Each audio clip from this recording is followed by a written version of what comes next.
Welcome back. Host this time, Craig, promoted from co-hosting duties, and my interview subject is my co-host and the creator of this show, which is a huge hit among a Huge, very small huge, segment of huge. William and Mary theater alums from 1985 to 1995. Please welcome Curtis Shumaker. Hi, thank you. Great to be here, Craig. Thank you for having me on the show. I appreciate it. It's good to see you. You too. It's been so long. You're in New York City. I am indeed. Yes. In the city itself? We're in the five boroughs. Okay. We've lived mostly on the west side of the island. We started out in the 70s, then went to the 90s, then went up to Riverdale, right across the river, still off the one train on the west side. And we now just recently bought a place, so we could walk to the Hudson River, but we're in a little residential area, still walkable to the subway. So yeah, still in the five boroughs. Nice. Great. I'll tell you my first memory of seeing you at William and Mary would have been an IT show in the lobby of the CAF, Okay. maybe? Ooh. Or the Okay. Campus Center, which was or the off center? campus, more likely the campus center. Right, Yeah. okay. And I think it was maybe the first week of my freshman year that IT did a show. And I always credit that as the thing that hooked me on improv for the rest of my life. Was I saw this group of people, they all looked like they were friends, they all looked like they were having so much Wow. fun. And you were particularly notable in that group. I don't know if you were hosting or just, throwing yourself around and I would guess hamming it up with my size and voice and taking control. yeah. So I should apologize to your parents for your trajectory in life. Is that what you're saying? Yes. Okay. Please do. Mr. and Mrs. Kukowski, I'm very, very sorry. But how did IT get started, and were you a member from the beginning? I was a member from the beginning. Sherry Adams was friends with I forget, I'm blanking on her name right now, but she went to Yale. And as a freshman, she became a member of the Purple Crown. So the spring of our freshman year, the Purple Crown toured down to William and Mary. Purple Crayon, right? Crayon, yeah. Crown, Yes. Crayon, my apologies. Crown. The Purple Crayola, Crayola marker. I think it's an erasable marker now as opposed to a crayon. That's right. But yeah, they came down and taught us the Herald, taught us the improv games. And then we road tripped up back to Yale on our spring break and worked with them there. And so from the beginning, I was always doing IT, which the theater professors hated at the time because it was taken away from their stuff. Yeah. And William and Mary Theater, both. So yes, I was in it from the beginning. I guess there was the first couple years, it was 20 or 30 of us because people would come in and come out, show up, not show up. But when we really started to get into rehearsals and for no performance and just rehearsing, it really came down to what was the core 7 of us who were there for pretty much all 4 years till we graduated. And that's when we started, having shows were paid shows and just we started out at a Tazewell Change of Pace after a guitar player for our first gig ever. I think it was our first gig ever. And so then we started putting up posters and becoming our own group and holding auditions and new people joining the group and such. Yeah. Yeah. You were a theater major? I was one of a theater major. Yes. Were you a double major or anything? Or you? Yeah. No, I crapped it out right from the beginning and went full theater major from the beginning. Yeah, that was it. Minor in government, I believe, because that was my essay to get into William and Mary. They said, design your dream major. And growing up in a Washington D.C. suburb, and having Watergate being your taken away from Star Trek in the afternoons because Watergate hearings were coming on. I wrote that my perfect major would either be political theater or theatrical politics because they were the same thing. Right. To me. I remember that production of West Side Story that you directed. Yes. Was for Symphonicron, right? That was correct. Yes.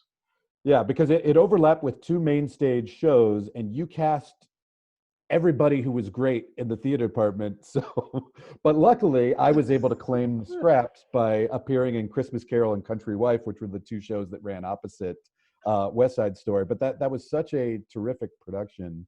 Richard Palmer's story about that production. Yes. Because when I was thinking about directing it, should I direct it? I knew I wanted to direct, and he'd announced that he was doing Christmas Carol the next year. So I literally pulled him aside, like on that bad bench, as you walk in the lobby. So, you're heading toward the lab. There was a little bench there. Yeah. And I was trying to ask him, basically, if I don't direct this, will you give me the part of, Scrooge now? And he, of course, would have nothing to do with that, saying, well, everybody can audition. You have to do what you're going to do. Of course, I'd like you to be involved. I'd like you to be involved. But, you have to audition. So, yeah, I was even at a young age, I was trying to say, could you cut me a deal for the part now? And then I won't direct, the show.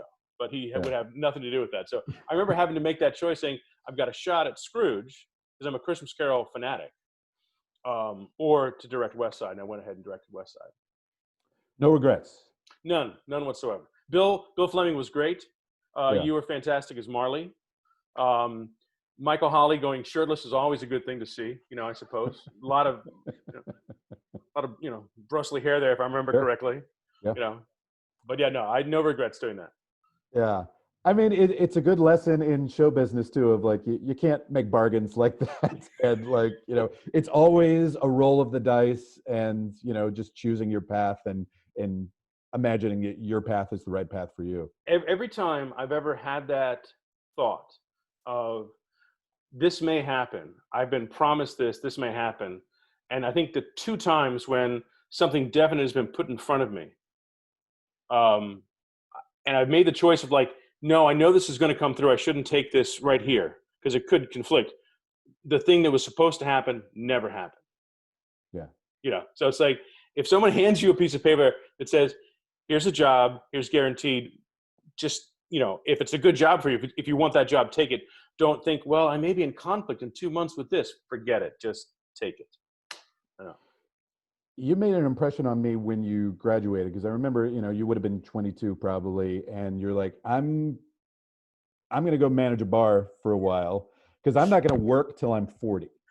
You knew even at that young age that you were just a classic character actor, and that you needed to kind of age into your look to start booking. It was funny. I'd finished. I did a tour right out of college, National Players, and it was fun. It was an abbreviated Nicholas Nickleby and Midsummer Night's Dream, and that led into a great little run I had where I went to work at Arena Stage as a crew member, right? Which was fantastic.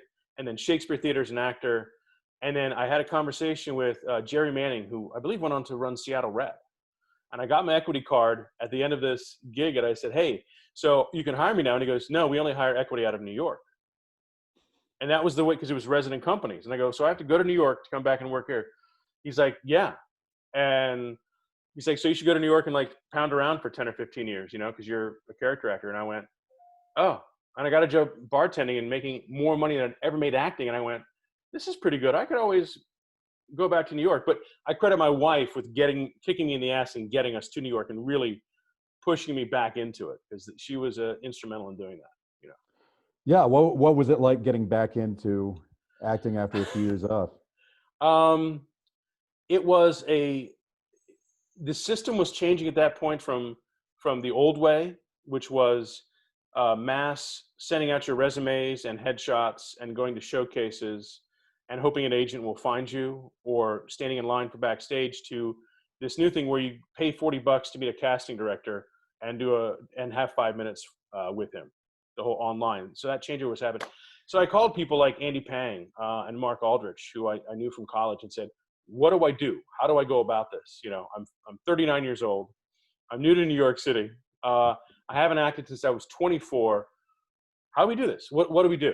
And so they gave me a bunch. So I started going to EPAs and trying to get back in. I started submitting through Backstage. I think one of my first paid gigs was for The Onion.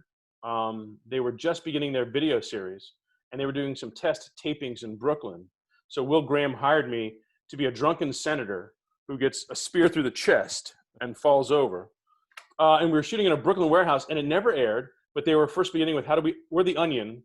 It's it's 2000. It's like, 2007. Yeah. How do we get online? How do we get on video? So that was one of my first paid gigs, was non-union, $50 for a day on The Onion. Yeah.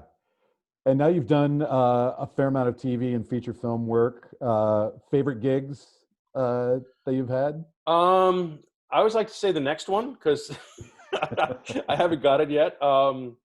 but spending 2 days on Boardwalk Empire with Martin Scorsese, because he was directing my scenes personally, because I was one of Steve Buscemi's, underbosses. Yeah. So that was fantastic, just him directing you, and that was one of my first really professional gigs. I wasn't even. It got me my equity. When they say if you ever make it to the SAG Awards and they say, how'd you get your SAG card? It was with Martin Scorsese, and then I'd be like, call me Marty, please call me back. It's all downhill after Marty. Oh, great, thanks. What was his demeanor like on set? It was exactly the first night we were there. We were shooting the ball dropping for Prohibition. And so it's New Year's Eve, and it's 3:00 in the morning because we were there all day long before we shot, because he was dealing with 200 extras. We're in their big casino room, and he's up on the balcony, and there's a band, and he goes, okay. So he's going to count down, and then the balloons are going to drop, and we'll all do the Happy New Year thing. We're like, okay. So he goes off, and behind the curtain, like, roll the speed, action. So the band leader starts counting off, pointing at the clock. 10, 9, 8, and we're all silent like this. Everybody, Steve Buscemi, we're all like just dead silence.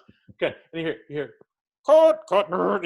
He comes like, okay, that was great. Okay, everybody count together. Okay, everybody count together. Okay.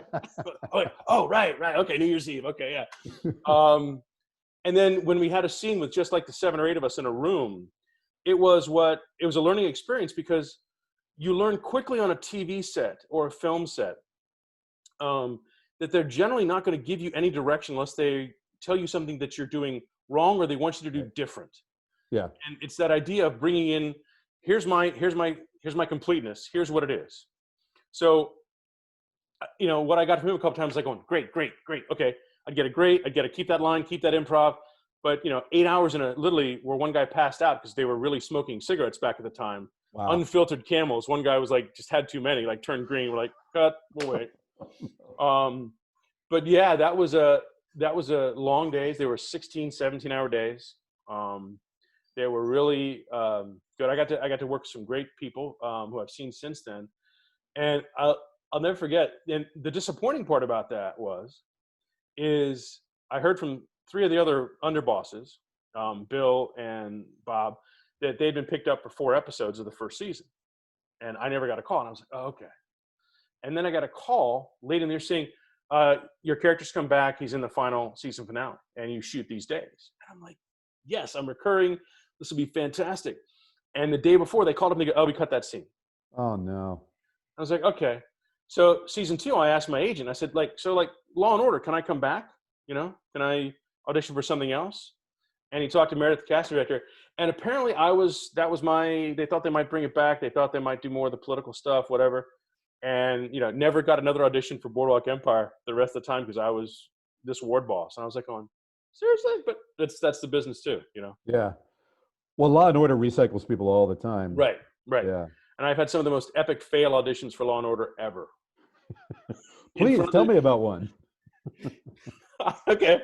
So I'd made it past the casting director a couple times, and I was with the director and the producer. So I'm in the room, and the breakdown said upstate trooper. Okay. So to me, I was thinking state trooper. And state troopers are like, just the facts, ma'am, stoic, whatever. So I come in for the opening body reveal, and I'm very, this is the crime, and I do the whole thing. And the director looks at me, he's like going, what the hell are you doing? I was like, what? He's like, you've been on this case for 8 years. This is a child. I mean, this breaks you up. And I'm like, oh, okay. He's like, do it again. I go, right. Okay, I'll rejigger that in 20 seconds. So I did it again, trying to use the terror of this audition to bring, emotion. And they're like, great, thanks. And then I walked out of the room, and I was like, so I literally watched the episode. You have to, when it goes that badly, you have to watch the episode. I always do as well. Yeah.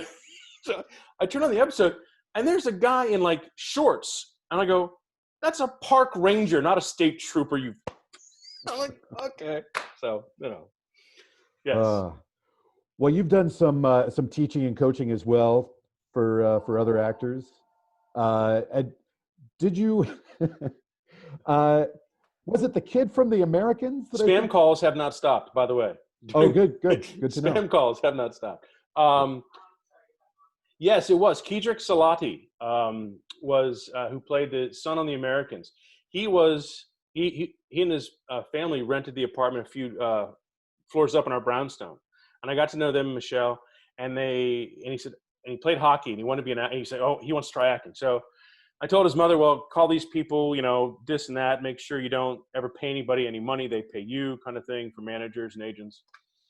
And he met a manager, and they got him this audition, and he had the audition, and he came back, and I coached him for his callback, and I was coaching him on it. And I gave him one little piece of advice on how to tie into something. And he's like, oh, okay.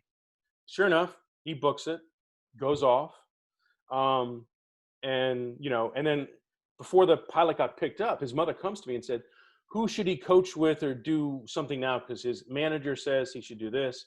And I said, has he been released yet from the Americans? And they go, no, the producers say don't do anything. I said, then don't do anything, because they want him exactly as he is. Don't, go changing him. Yeah. And it got picked up and it ran. And the best part about that was a year and a half later, I go in for New York City casting for Ross Meyerson, who's Tucker Meyerson. They've been, Emmy award-winning caster. I've known Ross for years. I think he called me in for my first TV audition. I came in for something. I have no idea what it was for. It wasn't The Americans, but he was the casting director for that.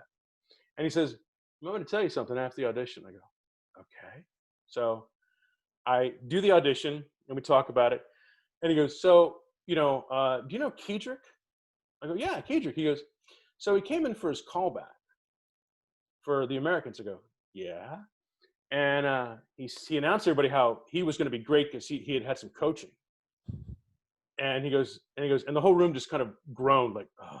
And they're like, who coached you? Oh, he's this well-known actor, Curtis Shumaker. And of course, the room is dead silent, dead silent.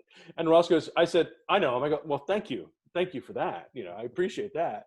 And then, and he did the audition, and he got it anyway. And we laughed about it, because he was like, really? I said, I didn't say I was well-known. He said I was well-known. Don't look at me, don't blame me.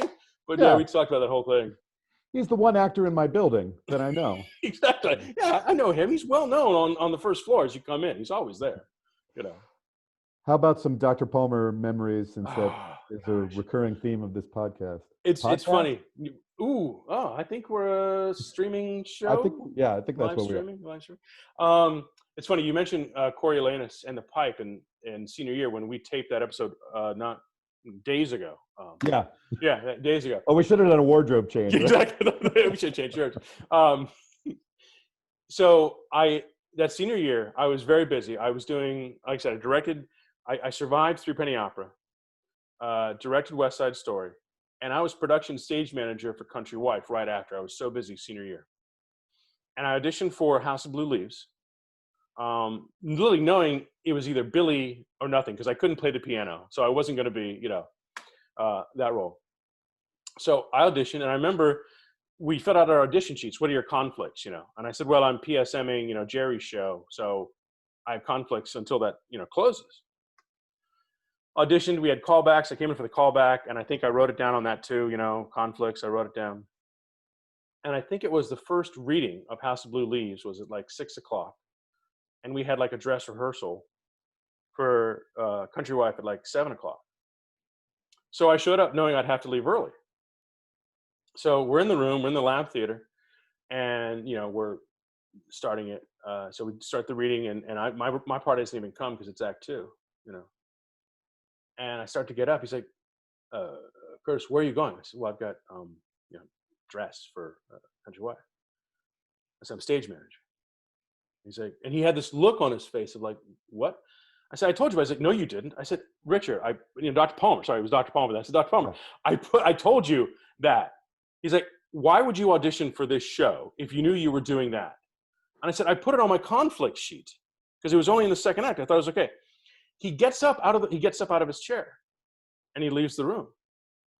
And we're all silent. I'm like, what is going on?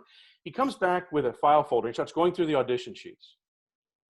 And he finds mine, and he looks at it, and he flips it over, and he sees it.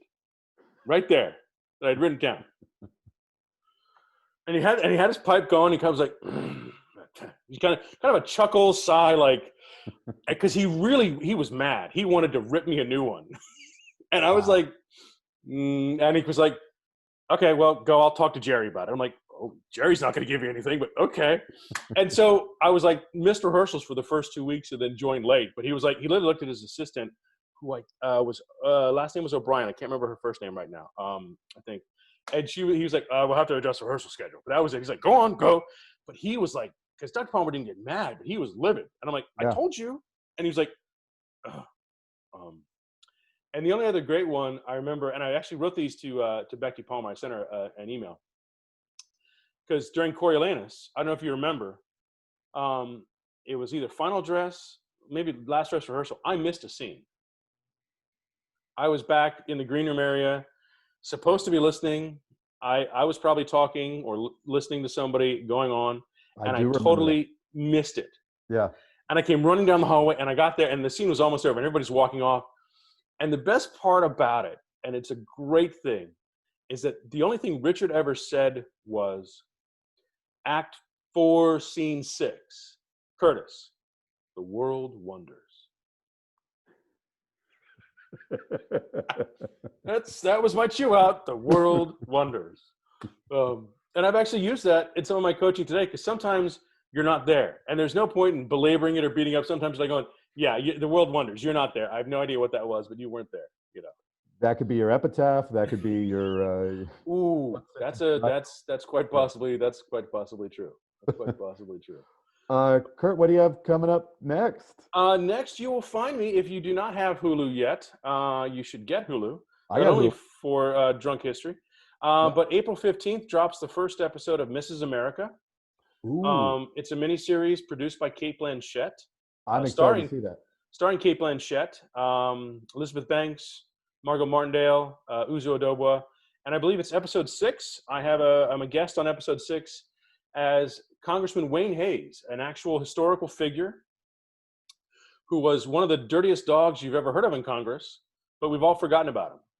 He literally married one mistress and tried to keep the other mistress, and she went to Time magazine. So it was a cover story of Time magazine and whatever. And in a great scene, they flew me up for a week in Toronto. It's myself, Elizabeth Banks, Margot Martindale, and Uzo Aduba, and they're coming to me, because I'm such a powerful congressman, to get me to back the ERA amendment.